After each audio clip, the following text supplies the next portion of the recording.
Satu berita yang tidak enak yang harus saya sampaikan, bahwa terhadap Mas Hasto dilakukan penahanan sejak hari ini terhitung untuk 20 hari. Ya. Akan tetapi dari hasil pemeriksaan hari ini tidak ada yang substansial yang bisa menjadi alasan mengapa beliau mau dilakukan penahanan terhadap beliau. Itu yang pertama. Kemudian yang kedua, yang kita sesalkan adalah bahwa dalam proses ini, apa yang ditanyakan oleh penyidik itu adalah merupakan hal-hal yang selama ini, yang dulu-dulu sudah dipertanyakan. Jadi tidak ada sesuatu yang baru.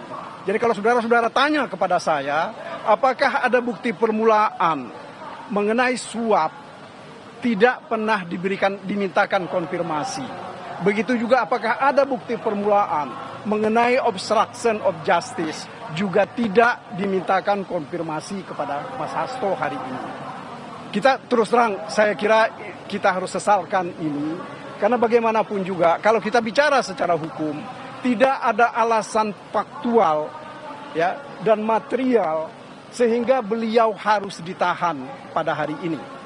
Tidak ada keinginan beliau untuk melarikan diri, tidak ada keinginan beliau menghilangkan barang bukti, dan tidak mungkin juga mengulangi perbuatan, karena perbuatan ini sudah terjadi 6 tahun yang lalu.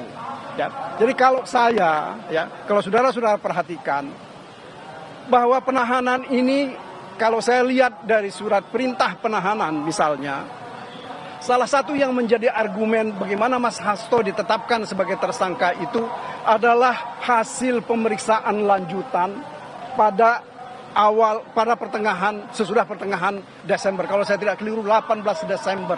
Sudah cukup? Baru kan kemudian tanggal 23 dilakukan penetapan sebagai tersangka.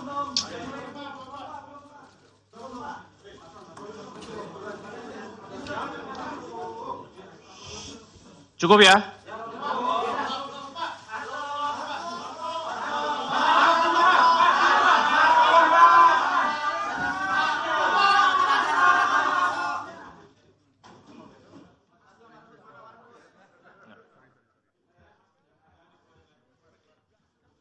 Mbak Tasya, pastikan standby di